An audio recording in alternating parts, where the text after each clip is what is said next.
Hi, welcome to the Visionista Podcast. I'm your host, 𝐁𝐫𝐢𝐧𝐠 of Nor Marketing and PR. This podcast is for entrepreneurs where we talk about business and work-life balance.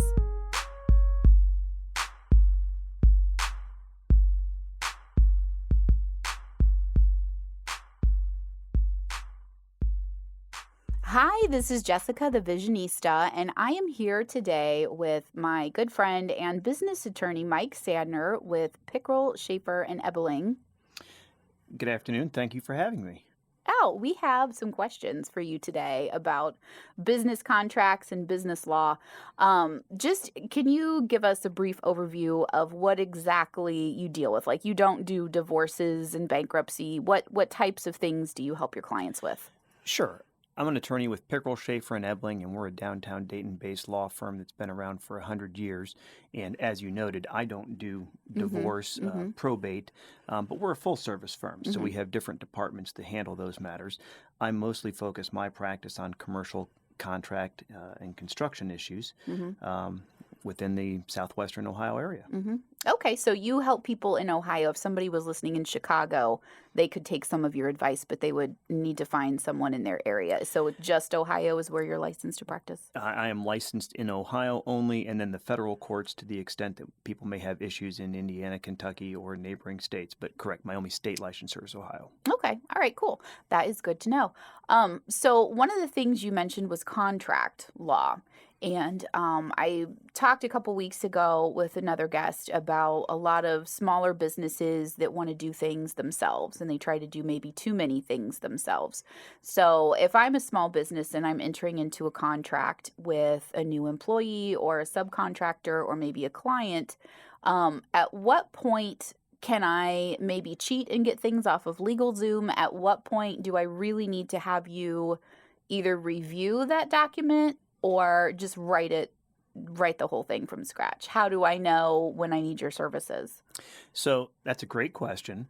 And I would say that the situation that most small businesses are in is that they don't know what they don't know. So they don't know when they would need legal services. And, unfortunately, in this WebMD society, there's an awful lot of self-diagnosis and self-preparation that people are doing where they go online, they find samples and they find forms, and they do a lot of cutting and pasting.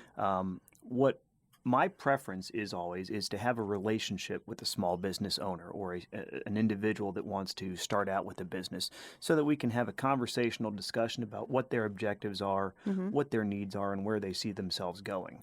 I think a lot of times people are leery of cost, but the old an ounce of prevention is a pound of cure always holds true in these sorts of matters with small businesses. And if you are cutting and pasting, if you're thinking to yourself, oh, I did that just last week when I was putting something together, just because you've cutted and pasted a document together off of LegalZoom, is that legal that way if you sign it and your other people sign it? Or well, it can what does the law allow, I guess? It can be a legal document as long as the terms are reduced to writing and everyone has executed it with their signature. The problem you get with cutting and pasting is perhaps not realizing what some of the terms and conditions that you're including are. Oftentimes, I'll see clients who have, carried the ball 9/10 of the way themselves, and they come in with a document that maybe requires arbitration instead of litigation. And there are certain issues that should always be contemplated and discussed before you elect whether you want an arbitration provision in your agreement.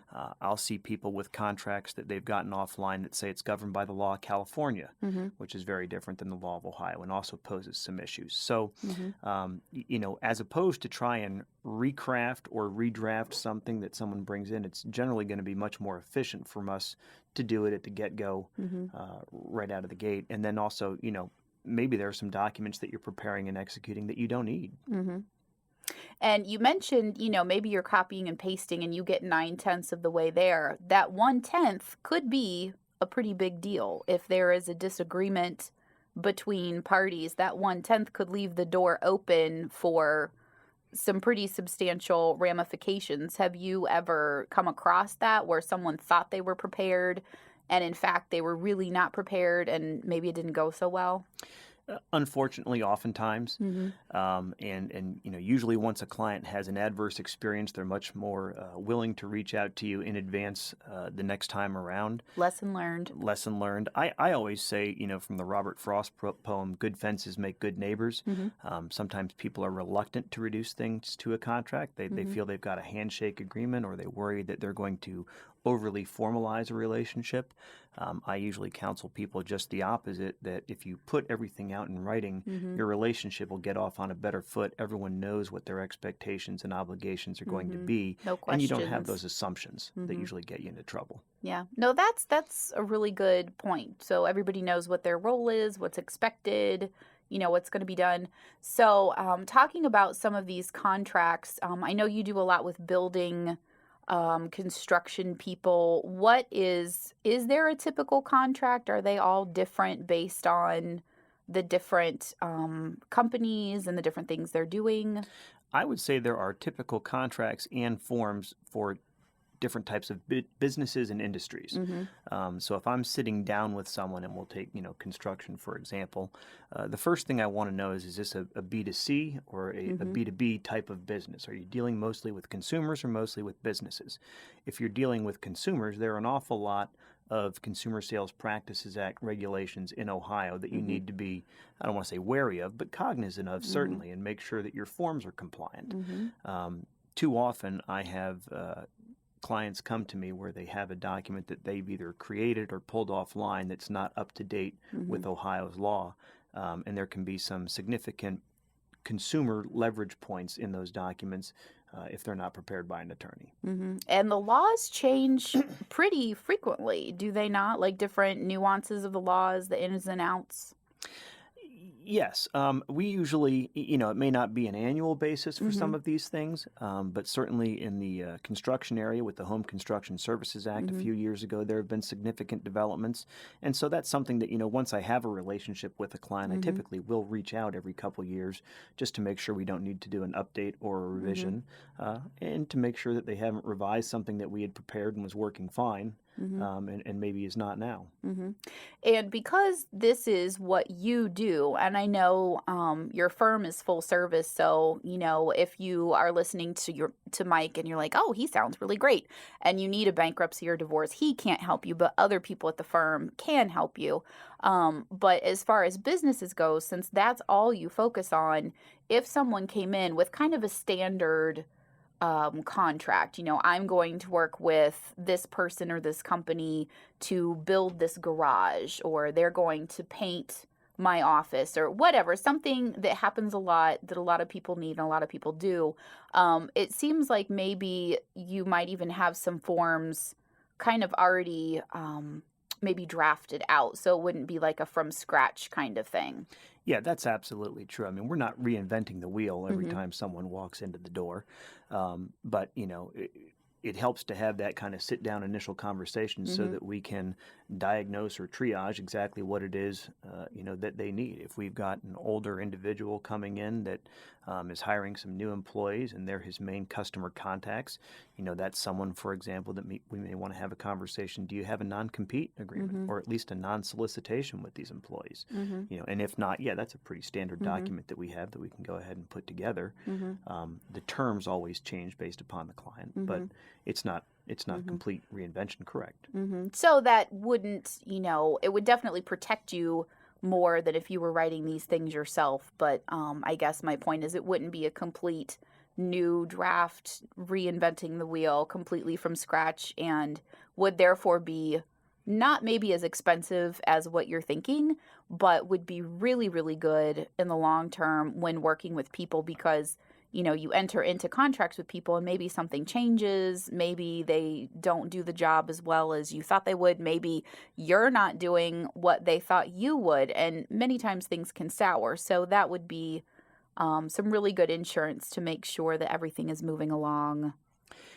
Absolutely. The most frustrating thing is to hear from someone that they maybe didn't come to see you when they were starting out, or didn't come in off the bat because they were afraid about costs. Mm-hmm. Because again, you can have some very insignificant, relatively speaking, investments in getting your paperwork and forms in order that can cause you tenfold of trouble on the other side.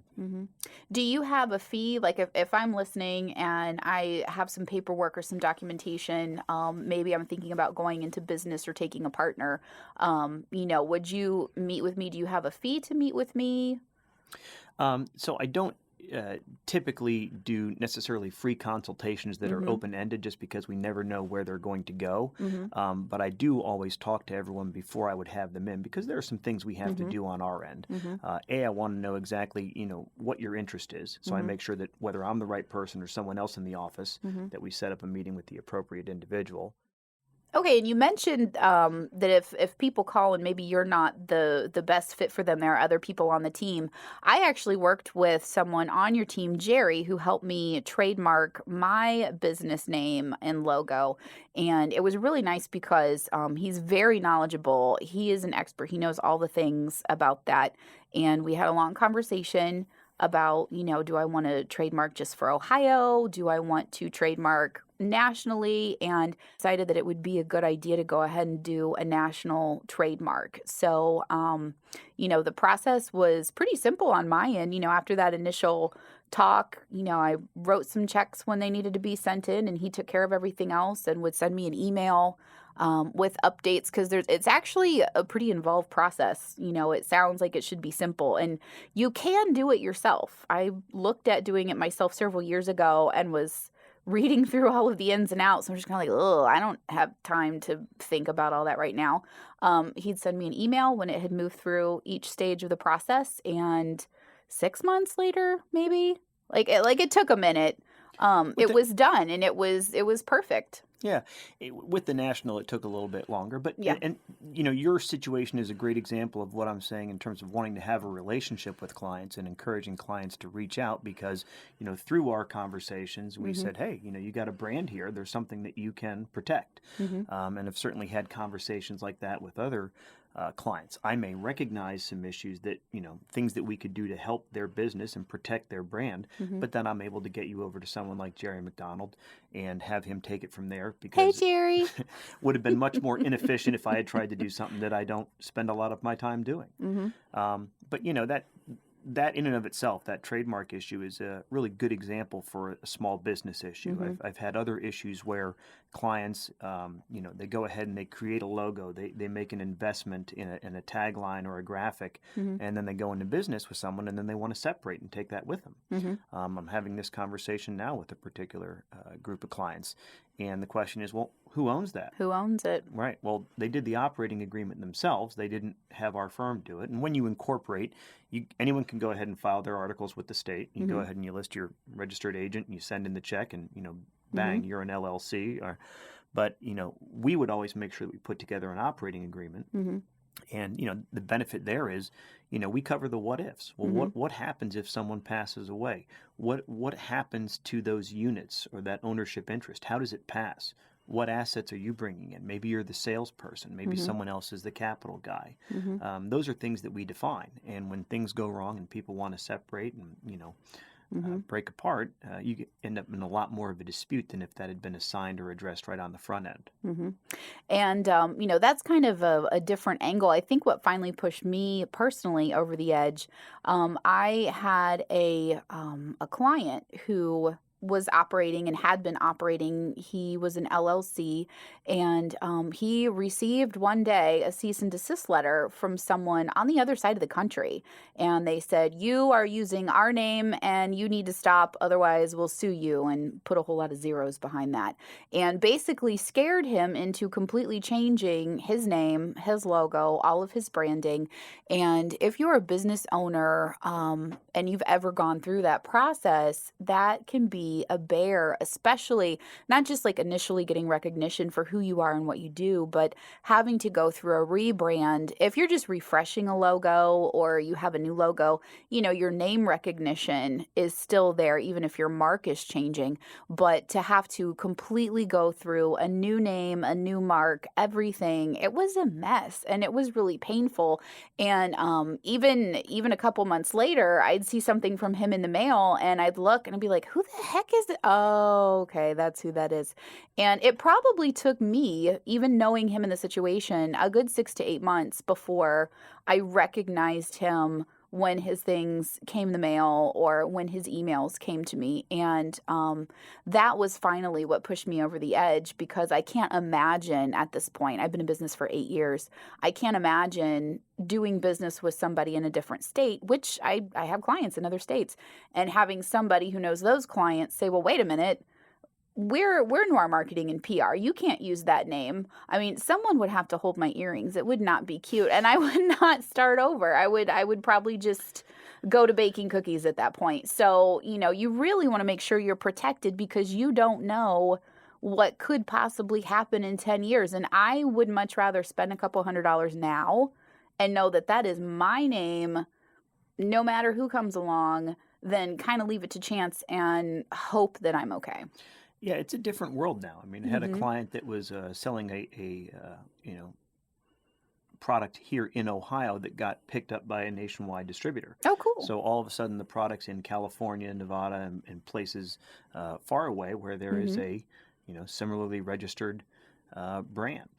So sometimes on the front end, you don't necessarily know where you're going to end up. It may be a dream, but again, as part of a conversation, if that's at all something that's in play, that helps us advise you as to what to do to protect your brand and your mark, so that you're not risking, once you finally made it and have that kind of audience, losing your recognition.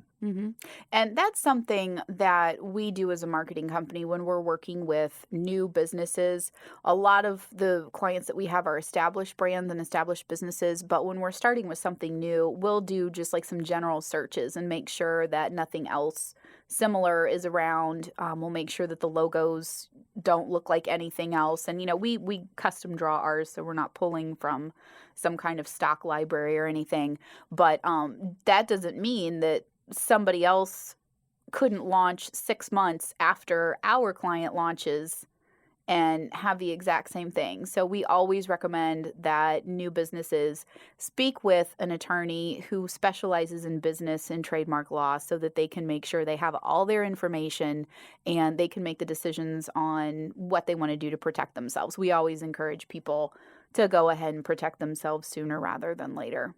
Absolutely. Another issue that we frequently see with small businesses sometimes is they will go ahead and incorporate themselves. They'll go ahead and they'll pick a name, Arnie Ben Clyde LLC, and then maybe 6 months or a year into operation, they decide it's neater and more memorable if they just do ABC. And they'll start using that, which is really a DBA, and they may or may not have it registered. They may or may not be contracting in their real corporate name.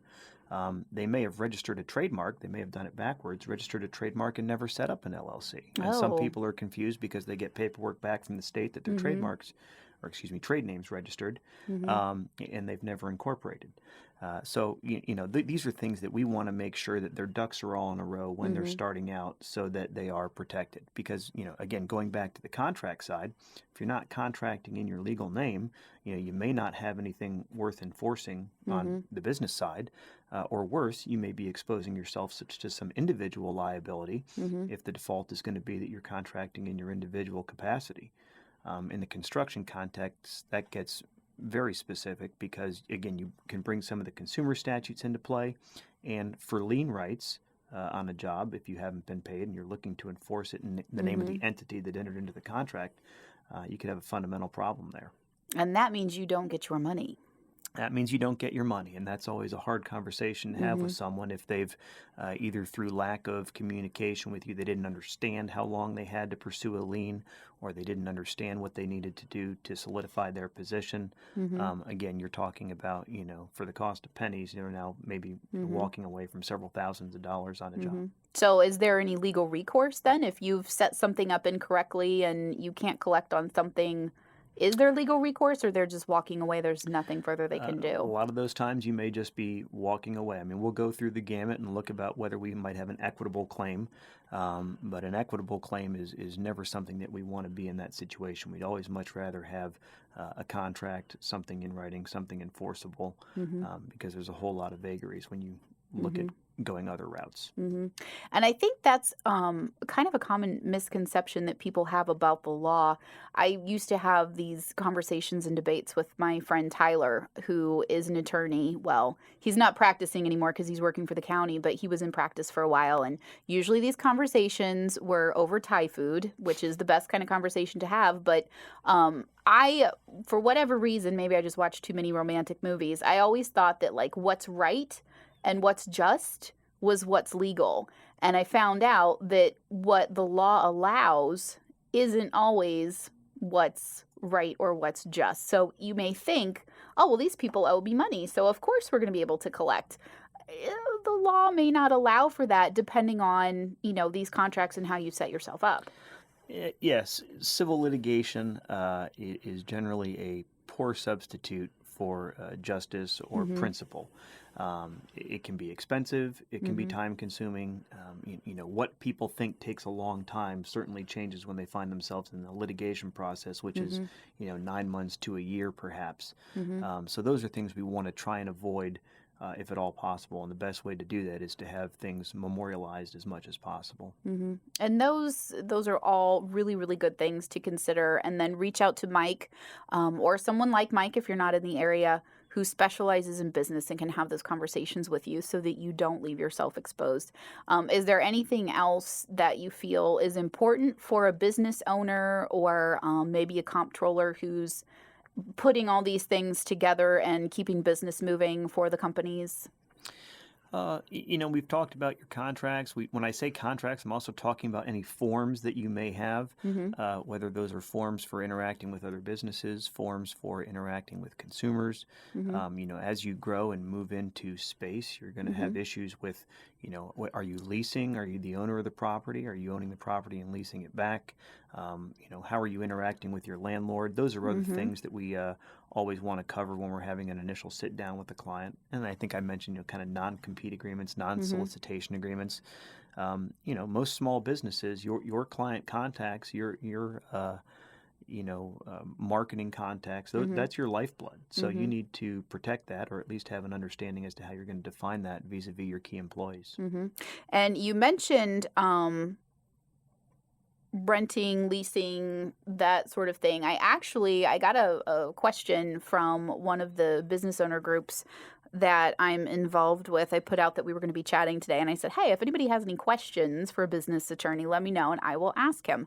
So I did get a question. Something that we haven't quite covered yet. What are some options when dealing with a commercial landlord who does not uphold the lease as far as major repairs go? I'm not sure what exactly the major repair means. I would assume it's like a leaky roof or a floor or something like that. Do commercial lessees have any sort of recourse if they've reached out to the person, they've given them, ample time to locate the problem, repair the problem, replace the problem? What's a reasonable timeline? What are their options? So first thing I usually say whenever I get any of those types of questions is read the lease, because, again, for the same reason that we want to be involved in preparing those documents are going to set forth a lot of your rights and obligations.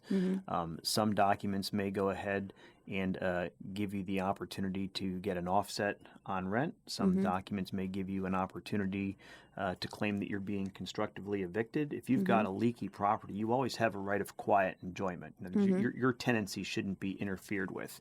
But I have a situation like this now. Unfortunately, some people don't understand or pay attention to what their maintenance obligations are versus the landlord. Had a client recently who had a lease in which the roof was the landlord's responsibility, and then they went ahead and signed a renewal where that obligation was shifted to them, and weren't even aware that change had been inserted into the lease. So sometimes you may have issues, and you may be disappointed to see where the ultimate responsibility lies. But that's the first thing that we would do, is look at the lease in those circumstances, and certainly then you have to put the landlord on notice. I mean, those two things are automatic, and then beyond that, it'll kind of depend what the business is, what the situation is, and whether or not you need to take them to court. So it would be a court thing. We were talking before we hit record today in a in a residential lease, you can put money in escrow, I believe. Like if I have an apartment and the water's leaking and I can't use it, or if there's some problem, the roof is leaking, I can put money in an escrow and let them know, hey, I'm paying to this escrow and I'll give you the money when it's fixed. That does not apply necessarily to commercial leases, correct? Right. The revised code says that there's certain things that a landlord has to provide to a residential tenant. And if those things aren't being done, the tenant can go ahead and pay the rent into court. And that would be a defense to an eviction action that's brought. In a commercial context, there are some instances of self-help, but that's generally sort of frowned on. And so, again, we want to see what we can do legally to force the landlord or the tenant perhaps to fulfill their obligations, or worst case scenario, maybe it's another tenant's obligation. Okay, so definitely give your attorney a call about those things. And we mentioned lease agreements, and you had somebody that had just signed a lease, and the first time the other person was responsible for the roof, and the second time they were responsible for the roof, and they didn't realize that. Growing up, my parents always told me, read everything you sign, because telling a judge, well, I didn't know, is not a good defense in court. But any contract, even if someone brings it to you, not only review it, but you, Mike, should probably review that as well to make sure that both parties are represented with their best interests, because just because someone's bringing you a contract does not necessarily mean that they haven't heavily stacked it in their favor if something should go awry. Correct. I am certainly going to make sure that my client's interests are protected in anything that I'm reviewing for them. And I think, you may have a good relationship with your, landlord, opposing party, whoever else it may be. But on the other side, they likely have an attorney that's preparing the document with their client's best interests in stake. So you really should level the playing field. Well, and money kind of brings out the best and the worst in people. People go into business to make money for themselves most times, so they're going to make sure that they get theirs regardless of necessarily what happens to other people. So they're stacking the deck in their favor.